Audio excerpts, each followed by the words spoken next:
I adore turn-based RPGs. From the classic Pokémon games we've all known and loved over the years, to the likes of Octopath Traveler, Clair Obscur, Expedition 33, and Persona 5 Royal, I've never tired of the format. However, after 20 minutes of playing Pokémon Legends ZA, I'm convinced that real-time action could be the way forward for the series. Back in 2013, I spent over 300 hours exploring everything that Pokémon X and Y had to offer. Almost 12 years later, as I run around the streets of the Kalos region's Lumio City, with its iconic Eiffel Tower-esque gym shining in the background on Nintendo Switch 2, it feels like coming home.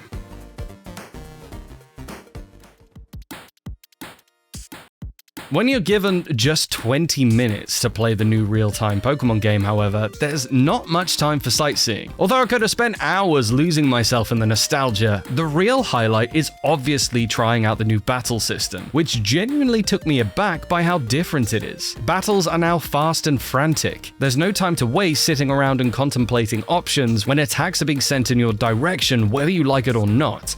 No politely waiting for turns here. The controls are easy to grasp, with lock-on and roll buttons standing as the most important things in your new arsenal, along with your actual attack buttons, of course. I pointed it out when we first saw gameplay for Pokémon Legends ZA, and after playing, I feel the same. The new battle UI is very reminiscent of Xenoblade Chronicles 2 and 3, thanks to its cooldown system stopping you from mercilessly pelting foes. From what I played, cooldown times are fast. I can't say I was ever standing around with nothing to do while I waited for a move to become available, but I did find the process had me making the most of my entire moveset at all times. In Pokemon games of the past, it's easy to get your hands on one go-to move, like Earthquake or Surf, and spam it. Here though, it seems much more worthwhile to constantly rotate between every move in your Pokemon's arsenal, including status moves like buffs and debuffs to make sure you're hitting your foes with everything you've got.